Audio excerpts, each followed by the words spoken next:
Good evening, ladies and gentlemen. Welcome to Atlantic Bushcraft Adventures. Tonight we are on episode. What did I just say, Ben? 233. That sounds right. 233. Yep. 233. And tonight we thought we'd chat a little bit about stealth camping. It is getting that time of year where the temperature and stuff like that is kind of making it nice, where you can travel a little lighter. Because during the summer when it's really hot, you typically take a little bit of extra gear, a little extra water and stuff like that. And as it gets cold, you start piling on the clothes and stuff. But this is that magic time, as I like to call it, where you can travel pretty light. It's not super cold at night, and it's not super hot during the days. You can kind of do some basic layering and pretty much carry everything you need on your back. You know what I mean? More so than just on the backpack. But I mean, you don't need a whole lot of extra clothes. You don't need a whole lot of extra water. You can get away with pretty limited resources right now because there's a lot of stuff that's plentiful out there. There's still lots of water and stuff. And you don't have to bring a whole lot of extra blankets. Does that make sense? Yeah. No, I mean, yeah, I see what you're saying. I agree. um, yeah, we've often said this is almost the perfect time to camp. Like the fall has all those advantages, right? It's not too hot, not too cold, good enough for a fire. Insects are almost non-existent. I mean, I'm probably repeating stuff here, but it's a really good time to get out. And because the conditions are fairly good, you really can reduce the amount of gear you need to take. And so, yeah, with stealth camping, that's the trick. Is if you go in with a 50-pound bag, you had automatically adjust their size for this. Yeah, it's not as easy to do the old stealth camping when you're carrying a lot of extra gear. And I No. guess to start off, why don't we do an explanation of what stealth camping is?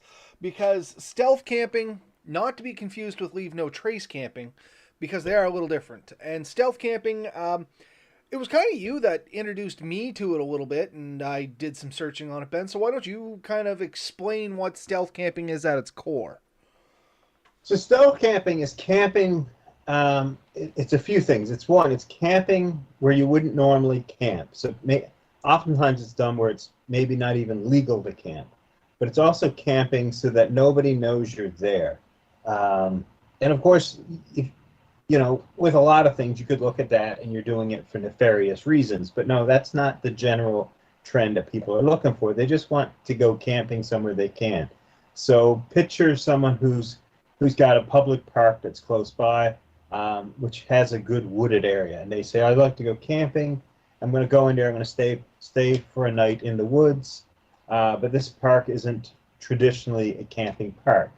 So you generally go in a little bit later, you set up, and then you try to get out of there before people really frequent the area in the morning, so that nobody ever knows you were there. And that's the thing. The trick with it, the beauty of it is it should be something that's stealthy, that's undetectable by anyone around you.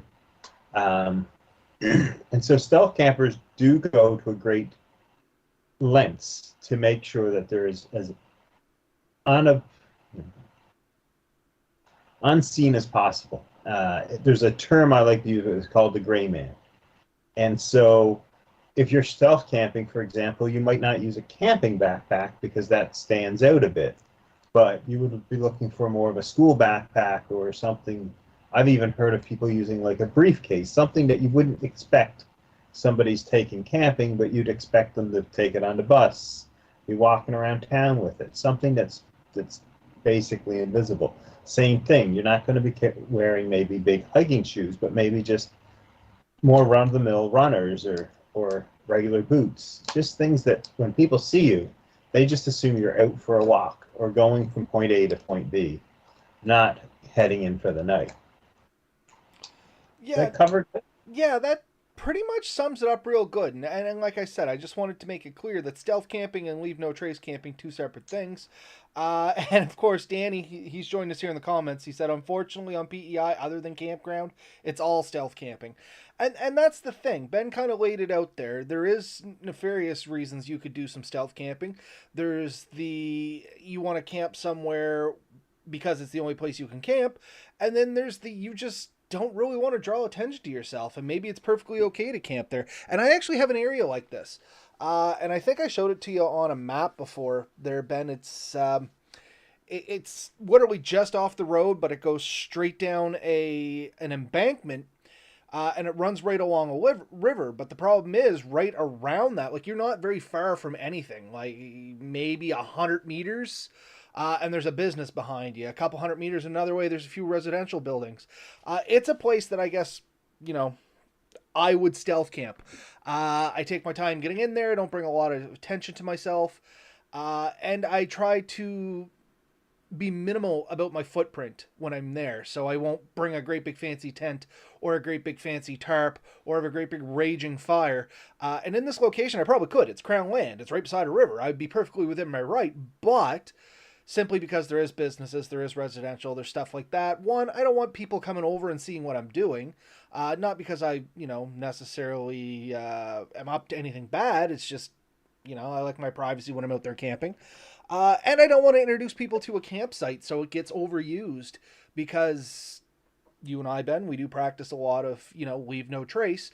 And the big thing about leave no trace is even if you're using the same area over and over again, you still got to keep it limited in its uses because even if you're cleaning it up, just the amount of traffic in that area can start becoming a massive impact. So if people see my little camping area there and they're like, oh, I want to camp there, and then word spreads around and now there's 10, 15 people camping in this little spot, it doesn't take too long before, one, it's no longer special to me. And not that I'm, trying to back pocket all my camping sites, but I have a couple little ones that I like to keep more private to myself. And two, it's just going to wear that area down and it's going to use up the resources in that area and it's just going to make that area look like a campsite, which is not really what I'm intending. No. And like to expand a little bit on what you're saying, like even if it's perfectly legal to camp some places, some people, we'll call them busybodies, may see somebody camping somewhere and not like it. And they may assume that maybe you're a homeless person, not that I'm against homeless people, but they may call the police and then they're harassing you. So they're coming up and they're not harassing you because they want to. They're harassing you because they've received a call and they have to investigate it. So now they have to go down and they have to talk to you and they have to ask questions. And because they're asking you questions and you're out there to be, enjoying yourself and not spending time with other people, you're kind of an annoyance to each other. So it can lead to less than stellar interactions. Oh, 100%. And just the flip side of this, looking at it from another angle, the area where I would be, like I said, it's down a steep embankment and stuff like that. If the police have to come just to investigate or follow up on a phone call, it's now like they got to trek through this area. Chances are it's going to be later in the evening because that's generally, when people are going to witness you there. It's when people start seeing the campfire or the camping gear coming out and stuff like that. So now it's potentially later in the evening. You're dealing with less than ideal visual situations, trying to get down an embankment. You're creating danger for no reason. Is it a massive part of this? No, but it's still something to consider. You know what I mean?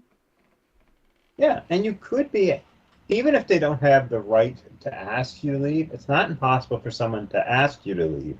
And then you're stuck with that point. Like you can dig in and hold your point and probably win your case, but in the end, you could also get dragged away until that gets proven one way or the other. So, anytime you can avoid confrontation with anyone, and, the extreme end would be a police officer because he's been asked to go looking, but it could just be, a local landowner or just a pedestrian that's seen you and decided to walk in and see what's going on. And that confrontation can really sour the mood to begin with. So if you can avoid that, especially with stealth camping, you definitely want to. And I mean, I've thought about a lot of places. When I was in Truro, Victoria Park, there's a ton of places in there I have seriously considered stealth camping. And there's, I had a plan. And one of the plans is to not leave a vehicle in a local parking lot because that attracts the attention that somebody could be around. So for me, getting dropped off for stealth camping is fairly important because if a vehicle is left somewhere for, say, 24 hours or even overnight at a business, there's a good chance that, again, somebody is going to called that in.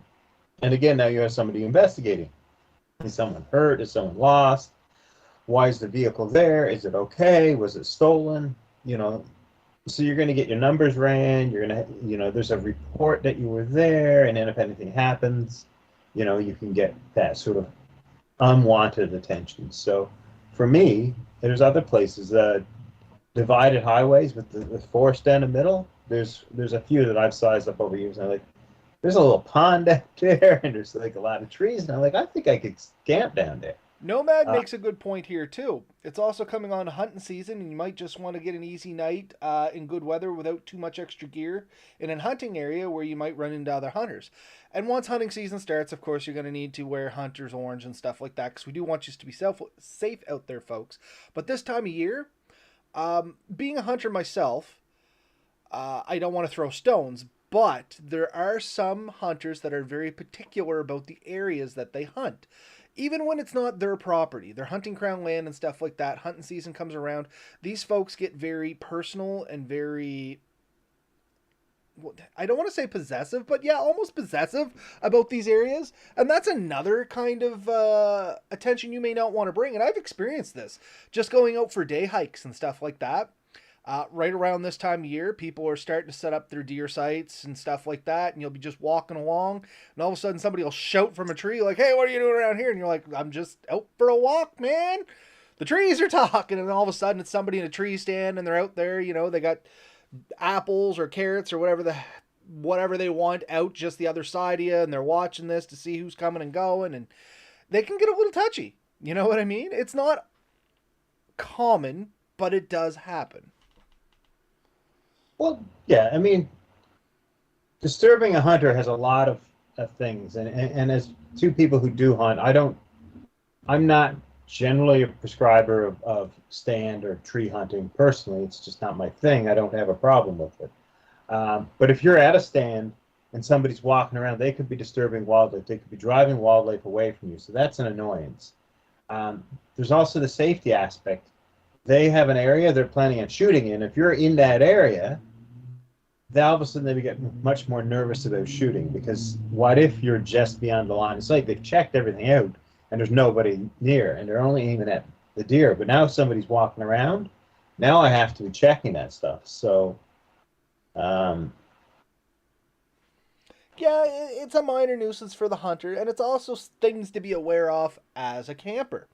So, good, bad, or otherwise, that's kind of what stealth camping is. That's the ins and outs of it. I mean, you can go on YouTube and you can look it up, and there's more definitions and stuff like that. But good, bad, or otherwise, that's kind of our sum up of what stealth camping is.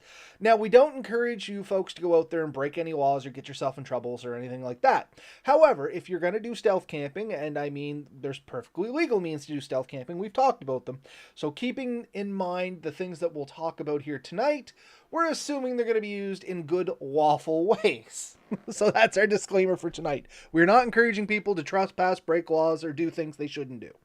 However, if we were going to go stealth camping, there are some things that I would consider more so than if I was not stealth camping, and a couple of them I already mentioned. The big thing is, I'm going to leave a small footprint. I'm going to try and keep my shelter and everything as small as possible.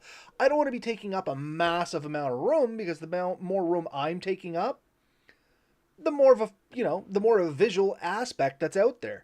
And that's not just your footprint on the ground. That's when you're standing up, the clothes you're wearing, what you're hanging around your campsite, all that stuff. So instead of hanging my backpack on a tree and hanging my frying pan up and taking my big orange sleeping bag that happens to be dangling here with my big orange tarp, I'm probably going to keep my cook set really small, maybe not even do fire depending on where I'm going, but we'll talk about that in a minute. Probably going to take some more natural colored materials for my sleeping system as well as my shelter system. Maybe not necessarily camo, maybe camo if that's your thing, but definitely like blacks, greens, things like that.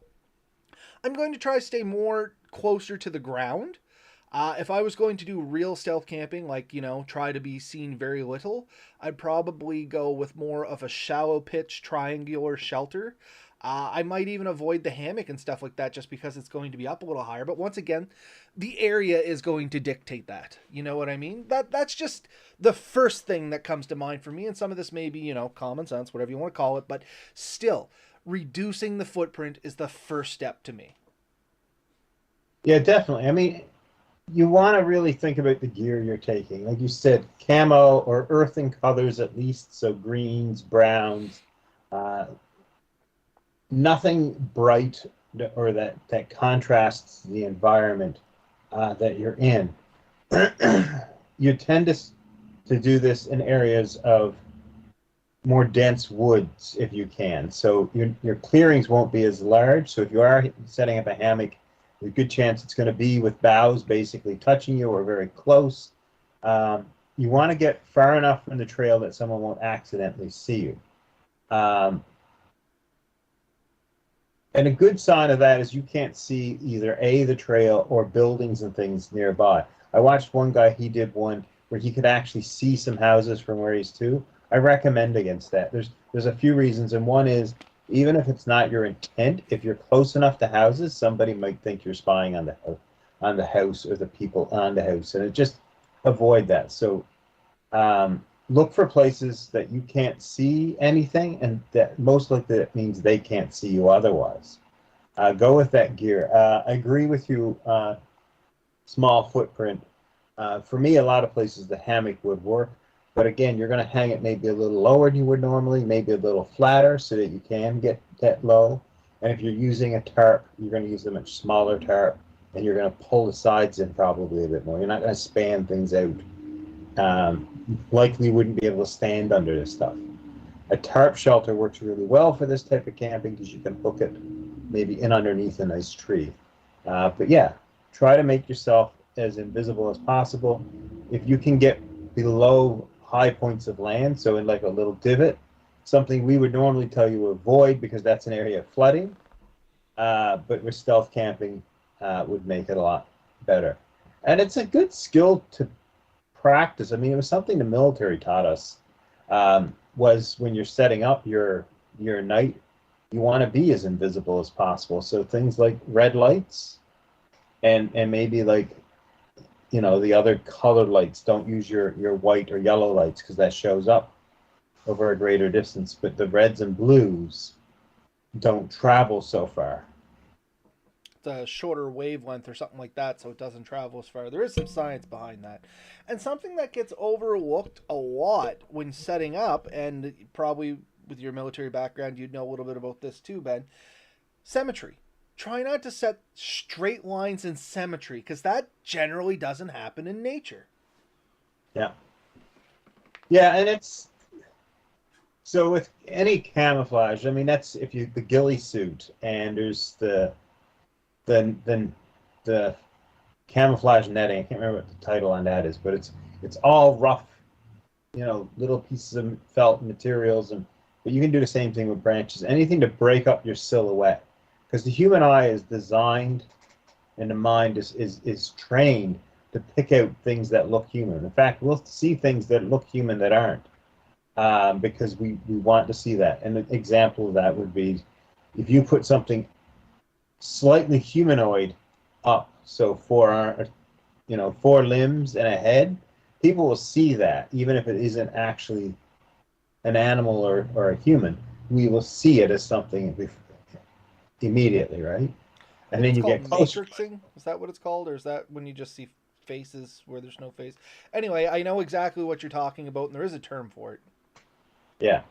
So that's something to be careful. But yeah, break up those sharp lines. So you hang a tarp, you usually have a pretty sharp line. Your edges are keeping that, blocked by branches and stuff. Killing that silhouette will make you a lot harder to see for sure. You mentioned not having a fire, and generally I recommend not having a fire with stealth camping because light and smoke will both attract attention. Yes, 100%. For me, I would probably go with like my butane stove. From the comments here, Nomad was saying alcohol stove or butane stove if you were cooking. I would personally probably shy away from the alcohol stove only because of the priming nature of it. Yeah, just because where you have to prime those alcohol stoves, sometimes you're getting quite the fireball, and depending on how close you are, it may be a problem, it may not. I guess once again, that's going to depend on the location and how comfortable you are with it, but I'd definitely be using my little butane cooker. John Doe, I use maps to find stealth fishing camps. I have a couple where I leave some gear that I don't have to haul to. Again, great for 2 to 3 days fishing. I sometimes have to make a couple trips with firewood. Nomad, that's why I like a good bedroll and tarp to wrap it up in. It's low to the ground and much easier to hide. Yeah, and that's kind of what we're talking about there. Is like I said, for me, when I go to the place in Elma that I'm talking about, I stay low to the ground. I don't bring my big tent. I don't bring my hammock. I just pitch a shallow tarp, basically one that I can slide in. It's only sitting maybe 6 inches off my face when I'm laying down. And from any distance, like literally 50 feet, you don't see it.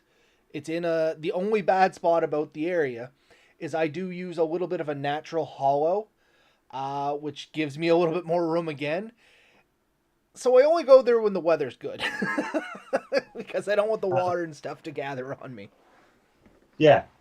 I think the jet boil stove. I've never used one, but from the looks of it, I mean, it's a stove you can actually hold while lit. And I don't see much in the videos and stuff I've seen. You don't see a lot of flame from it. And it's very efficient. It's relatively quiet. I think that would be an option if I was going to go with like a cooked meal. Jet boil would probably be something I would consider. But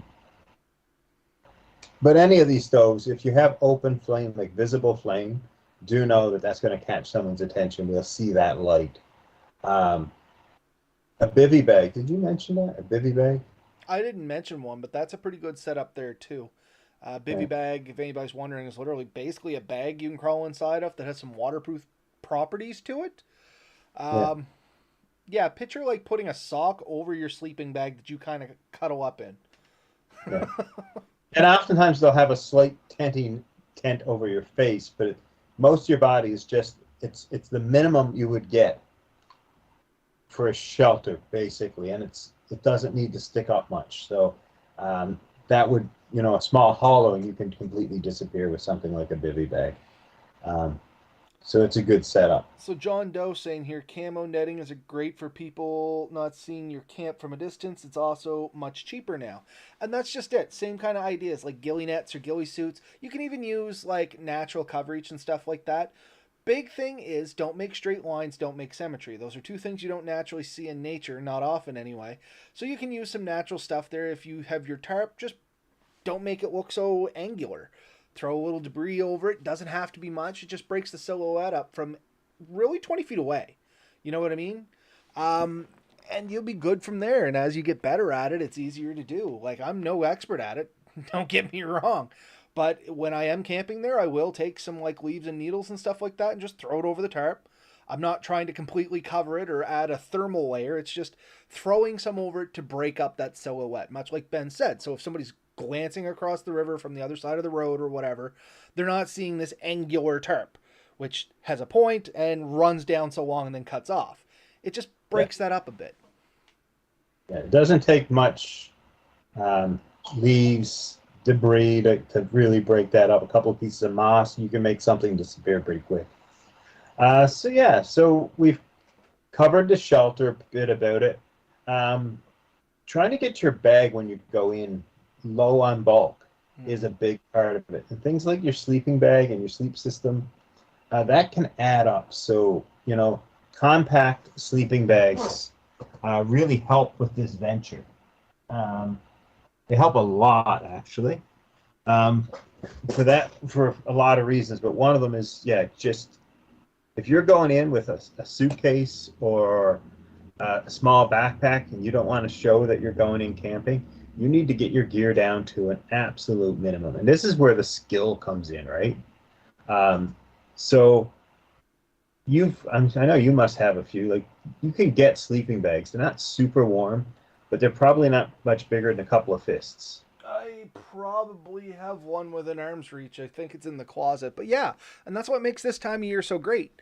I think it's the sleeping bag I took to Waterfall when you and I first went. Literally goes down to like the size of a coffee cup if you really crush it down, but it's good till about 5 degrees there, or give or take. And I mean, that's the low end. But I mean, at night right now, it's still like 10, which makes it Yeah, plenty. You know what I mean? For something that you can literally crush down to be a little, maybe like a can of Monster, like the bigger cans of energy drink or whatever. And it's really not a whole lot bigger than that. And you can combine it with one of those little inflatable air mattresses that we have, like our Hibernate, and you got yourself a great sleep system that's going to keep you warm and off the ground through the night. And honestly, you could almost shove it in a fanny pack.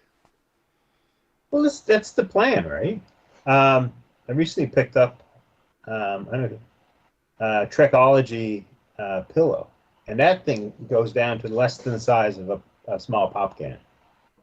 So getting your gear, we've always said, like, just in general camping, bulk is your killer. Weight's rarely been our complaint. I know a lot of people, gram weenies, will say, "Oh, I got to save 5 grams here and 6 grams here, and I can shave a whole half a pound off if I don't take food." but but no, for us, bulk has always been the bigger problem because we have only so much room in our packs, and we tend to take, decent sized packs, but then we buy cheap gear that's big and bulky and oftentimes heavy. But with stealth, if they see a sleeping bag or a large tarp hanging out of your bag, then it kind of tease someone off that it clues them that you're potentially back there for an extended period of time, or you're doing something else back there, and it could attract someone just out of curiosity to see what you're doing, and that's sort of And more often than not, that is what you get a lot is people are curious. Some people are even being friendly. They just want to stop in and say hi, but that kind of defeats the purpose of stealth camping. You know what I mean? Um, yeah. so yeah, you got to cut down your footprint, cut down on your gear in general. So we did say, smaller sleeping bags, sleep setup, stuff like that. But also just in general, if you're stealth camping, you are going to weed out all of the non-essential gear. Or most likely you're going to. That's what I would do anyway. I'm not going to bring my camping chair. You know what I mean? One, it's just extra bulk. Two, if I'm sitting in my camping chair next to my tent or whatever the case may be, that's providing another silhouette that I don't really want projected. You know what I mean? I'm not going to bring all those other little niceties that I would normally bring if I'm going somewhere else and I want a few extra things. So, like my sitting pad, my chair, uh, extra headlamps and knives and stuff like that. Probably not going to bring a whole lot of that. Most likely not going to bring an axe or a saw. Or if I bring one, it's going to be a smaller version than the size that I would bring if I was going out to a normal day to day woods thing. You know what I mean? I don't want that extra gear to show uh, either when I'm going to the site, coming from the site, or while I'm at the site. You know what I mean? So anything extra you bring, one, it's adding to your silhouette as you're going in, like I just mentioned. It's potentially something you're not going to be able to conceal. And I say conceal loosely, but it's not going to tuck away in that fanny pack or that school bag or whatever. Um, when you're going or coming from, or if it's big enough and it's sitting beside your campsite, it's going to stick out like a sore thumb, even if you do end up hiding your campsite a little bit. um, yeah. One thing I did notice with a lot of guys that are doing it, most of them just do it for the night. It isn't a multi-day camp. It's not even a day, go in the morning and set up. So a lot of stealth campers won't even head in until probably an hour, half an hour before dark, and they usually try to be out of there before sunup. Um, because regardless of the setup and takedown is when you'll be the absolute most vulnerable to being visible. Once you're in your sleep system and you're buckled down, the likelihood of getting caught goes down dramatically. And by narrowing that time down, there's less opportunity to get caught. Nomad here. Stealth camping is a situation where I would consider a larger hunting knife in lieu of an axe and a knife. And that's the thing. That's just like we said. Cut down on your gear as much as you can, or at least that's what I would do in the situation. Yeah. Um, and we already talked about fire, but something I did have on my list that I wanted to loop back to is if you need to make fire for whatever reason, you have to make fire. This is going to be one of those times where Dakota Fire Pit or Dakota Fire Hole or whatever you want to call it, learning how to create one of those and using that skill effectively is going to help you out immensely. Dakota Fire Pits, they burn pretty clean. There's not a lot of smoke to them. Providing you keep them small, there's not a lot of light that escapes the hole, and it concentrates all that heat so that you can cook effectively on it without wasting a whole lot, so you don't have to harvest a lot of fuel wood to be able to keep that fire going. So if you Sure. did have to make a fire because for whatever temperature got colder than you thought, one, if it becomes survival, just make the fire. You know what I mean? Never prioritize staying hidden over your own safety. Worst case, you can deal with the fallout afterwards and you will be alive to do such. But let's just say, you wanted to dry some clothes or something like that, whatever the case. Make your Dakota fire hole. Hopefully put it on the opposite side of yourself and your shelter. That way, anybody walking along a path or something like that, your shelter is going to add a little bit more concealment to that. Might not be the ideal situation. It may not always work out that way, but those are things that hopefully you can make work for you if you get in that situation. Setting up a tarp between fallen trees, cover it with leaves. So Dave joining us, Real Big Monkey 1. The best stealth camping is setting up a tarp between fallen trees, cover it with leaves and debris, leave and return to the camp a month later, and the wildlife will be accustomed to its presence. So that's kind of erecting a semi shelter. And if there was an area I would be coming back to, that's actually not a bad idea. Because one, you can get it set up and then there's no movement around there. So people get used to it. Wildlife get used to just seeing that wherever it happens to be before you introduce the movement. Because the human eye, much like a deer and stuff like that, it picks up on movement way easier than stationary objects. Now, if it picks up a slight bit of movement in an area and then it focuses in on that area and all of a sudden you start, noticing, oh, that's an awfully odd long stretch of moss where there's no moss or something like that, it's just going to create complications for you. So yeah, that's actually not a bad idea, Dave. Thanks for adding that in. Yeah, and that's something we didn't really talk about it because that was more of a long-term solution to stealth camping. So this is something you set up and you can come back and visit on the regular. And once you set up something like that, that would allow you to visit the same place over and over again and not have to carry the gear because the shelter's already there. The only thing you would have to bring basically is the stuff you want to sleep it with. And you could even leave hidden inside the shelter some of the stuff. Like you could leave a couple of things maybe poked in under a corner or under a rock. You could basically cache it like a geocache. Bury a small container with a lighter, small stove, fuel, oatmeal, things like that. Something that's going to be relatively safe to leave. And John Doe actually adds in a good point here. He says, I purposely move larger branches in my trail that I step over. Also, no straight trails. More turns, the less the eye notices a trail. Good points Yeah. there. And the other thing is, if it's just a temporary stealth camp, 1 or 2 trips in is probably not going to make a trail. But if it is something that's semi-permanent or you're scouting areas and stuff like that, try not to take the same trail in too many times. Doesn't matter if you zigzag a whole lot or whatever. If you're walking down the same trail, you're eventually going to beat that down enough that it's going to stand out. Yeah. So if you can come at it from multiple directions, traveling in and out of it, that's going to help you out much more. Better yet, if you can go down natural game trails, use that to break your own trail a little bit, it starts getting a lot harder to distinguish between what's a game trail and what's a human trail, especially if you're crossing over that a couple times or going through a network of like white-tailed deer.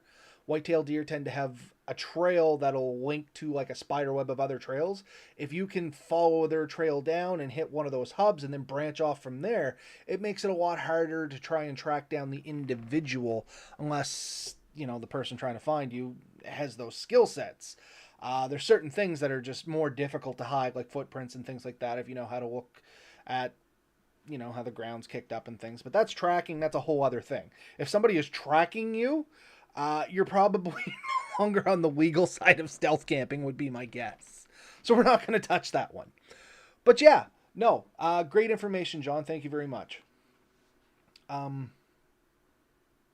I had a point. I can't remember what it was going to be. So anyway, we talked about lowering your footprint. We talked about a little bit of our sleep system, a little bit of our fire system or lack thereof.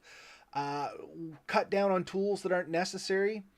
The other thing is pack light when it comes to clothes. This would probably be one of those times where I'm only going to take the minimum clothing that's required for me to be able to change and get out of there in the morning. I'm not going to take, my sweater, my coat, or like two sweaters, a coat, and a couple shirts, a couple pair of pants, whatever. Chances are I'm going to layer up and try to wear as much stuff in as I can. So, I might have an undershirt and a t-shirt and a sweater, maybe a light jacket, depending. And I'm just going to wear all of that in. You know what I mean? Which means my t-shirt may now become my shirt for the next day. Because technically it's between my undershirt and my sweater anyway, so it's still relatively clean. That's an important point. Like, wear what you can in, even if you're going in a little bit maybe warmer than you want. It raises less eyes if they don't see you carrying a lot. I seen one guy, he used grocery bags, so he just carried everything in grocery bags. That was kind of unique. Someone else, I think, had even used like a carry-on bag with the wheels. And you see people walking around those in the city all the time. So if you're only jumping quickly off the trail with that, you'll probably get away with it. But if you're walking down a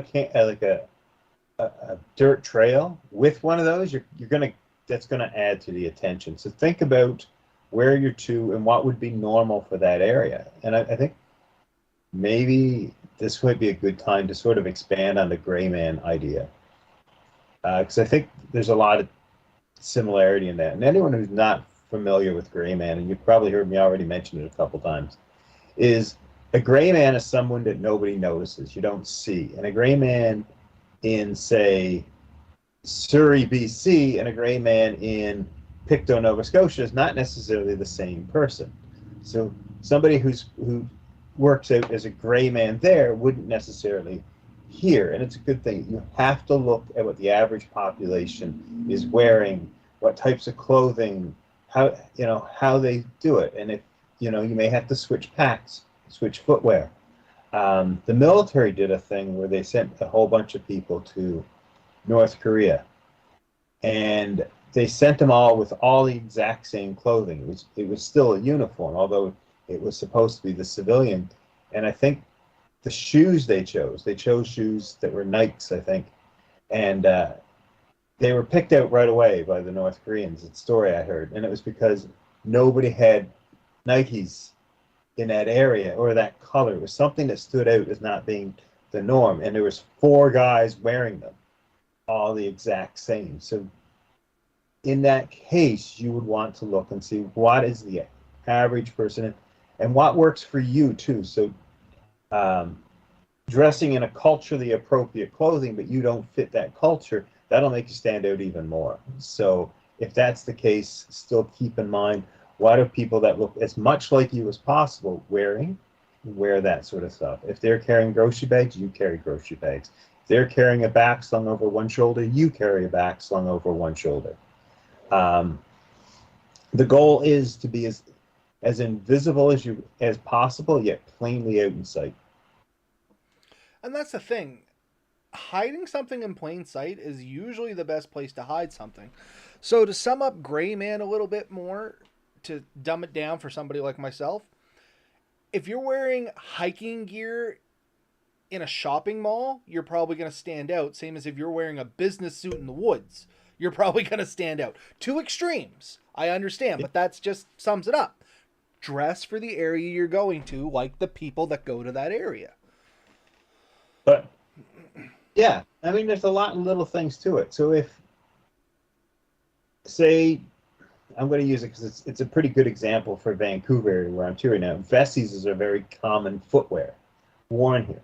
So putting on a pair of Vesties might make sense. Somewhere else, Lululemon. If all the women in the area are wearing Lululemon and you're a woman that's trying to stealth camp, maybe wearing a pair of Lululemon pants makes sense because that's what everyone else is wearing, and nobody would necessarily see that as being out of place. So it would be easy in this particular example to have a little mat rolled up, because it looks like you're going and doing yoga.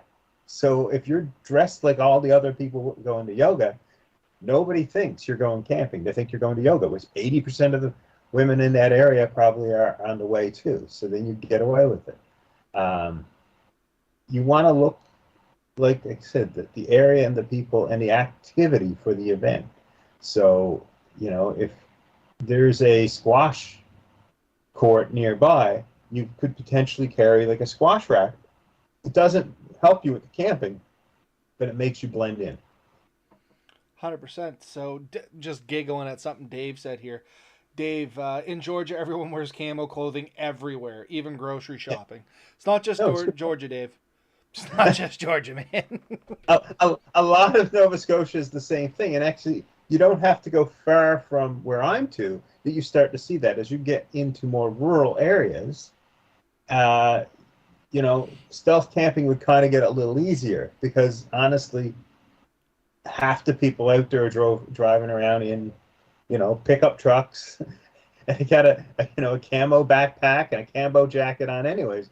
You want to stand out there, walk into the woods with a squash racket and Lululemons on. you know? I mean, if But I have a squash racket and Lululemons on, I'm going to stick out anywhere, Ben. Doesn't matter where I go, bud. There is no place I blend in. I am, of course, but that's, it wouldn't be unheard of for you to have a squash racket, though, going, if you're close to a squash, or a baseball bat and glove, right? And then you'd have an excuse to have like a large duffel bag that you're walking along the trail for, right? So if Prime example I'm thinking of here is we recently just had a couple fairs around here. A guitar case. There was buskers everywhere. If you see somebody walking down the street with a guitar case, you wouldn't give them a second glance. You might actually try and get out of the way, expecting them to start, busking or set up shop or, panhandling, whatever the case they do. People may actually start to shy away from you. Like, you can take this to whatever level you want, but that may give you attention in a different light. You know what I mean? So you kind of got to balance some things out. But you kind of hit a point there. There are people that we just avoid. And if you dress like those people will ignore you. Or avoid or just don't see. So, for example, and I know, some people take this the wrong way. It's not. It's just human nature. I don't judge one way or the other. You throw on a bright orange reflective vest or jacket and a hard hat, you can get away with almost anything. An orange vest, a hard hat, and a clipboard, bud, you can rule the world. Well, I seen someone say that it was an Australian show, but the outfit that the police officers wear is almost like a lot of construction workers here. And they said you throw the hat on, you walk around, you can pretty well go into buildings, you can mess with things. And if anyone says, "What are you doing?" "Oh, Joe sent me here." "Oh, who's Joe?" Like, if you say it with the right conviction, everyone just assumes you're supposed to be there, and that nobody wants to deal with Joe or head office or something. Like, there may not be such a person, but it can kind of work to your advantage. So be creative in what you do, but no two trips might necessarily be the same depending on where you're going. It takes some thought and effort. But that's the creativity of it that makes it kind of fun and exciting. And the beauty is this, it hones the other skills, right? You're learning to camp without, a lot of flame or minimal flame. You might depend more on like hand warmers for a lot of stuff. Cold soaked oatmeal, which you mentioned a little while ago, or overnight oatmeal. Yep. Something like that. We've been trying it lately. It's actually pretty good. Yeah, I'm on an overnight oats kick. I'm really enjoying it, honestly. It's a real simple thing because you mix it up like the evening before. You can have it pre-measured and just mix it and set it aside, and boom, you wake up and it's ready. And there's no heat required, which is very useful for this type of trip. Something we didn't mention, and I think it's really important, and you'd be surprised how important it can be. Scents. So perfumes, deodorants, certain foods you could cook are going to create a lot more smell and will attract, yes, animals and stuff, but it can also attract people. So coffee has a very distinct smell and it travels a long distance. So if you're in the middle of the woods trying to avoid people and you still cook your coffee, when you're steeping your coffees and stuff, like that's potentially going to be smelled for quite a way. Bacon. You can't cook bacon without people knowing for close to a mile. I You swear you start can cooking human bacon, people will crawl out of the woodwork to have some bacon with you. Guaranteed. bacon, I swear, has a smell radius of at least a kilometer. You can smell bacon from almost a mile. So things like that, you have to also keep that in mind. So if you are planning on cooking, make sure that the foods you're cooking aren't going to be something that's pushed a lot of aroma. And honestly, heated food passes more aroma than cold Hmm. food. And keep an eye on your food packaging. I mean, a bag of potato chips, great snack. You can buy it at the corner store as you're going there. But you want to talk about some noise that travels. You know what I Yeah, mean? The crinkling off a potato chip bag or a popcorn bag. Or, I'm going to have my Jiffy Pop. Popcorn popping in the middle of the woods makes a ton of noise. I can tell you that. Like, you have to think about the foods you want to take with you as well. And as you said, colder foods tend not to have aromas that travel more. It might be a good night to take some leftovers in a Tupperware. You know what I mean? Uh, yeah. Myself, I don't mind pasta. I don't necessarily have to reheat it. Like, I can eat it cold. It doesn't really put me out. I prefer it warm, but I can eat cold pasta. You know what I mean? It might be a night that I take a little bit of some pasta with me and just eat it Yeah. out of the Tupperware. Yeah, foods that you don't have to heat or or keep in special temperatures really do help. Potato chips too, like a lot of them used to come in those silver bags, and that reflectiveness can be picked up like so easily if you're not careful with it. Also, anything you take in, you should take out. So reusable containers and collapsible containers are much more preference than things that are wrapped that you have to dispose of or contain that extra mess. Um, so yeah, keep that in mind. So yeah, shelter, low key, small, easily hidden, light, keep it to a minimum. You don't need lanterns, a small headlamp. You preferably something that's multi-use, something you can, use in a few different ways, would be useful, and something that's small. So since you're only planning on being out there most likely for a few hours, tiny flashlights and stuff like that will work perfectly fine. And there's a spot you can save. Same thing with your food.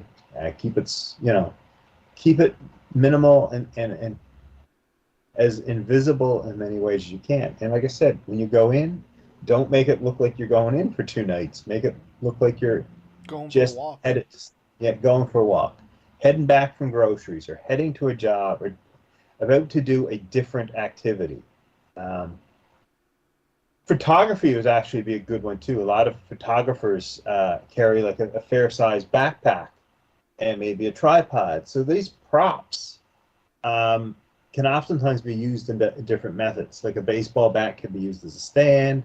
A tripod for a camera could be used to hold up one end of a tarp or something. These items, like if you think about them a bit, you can sometimes figure how you can use them to assist you.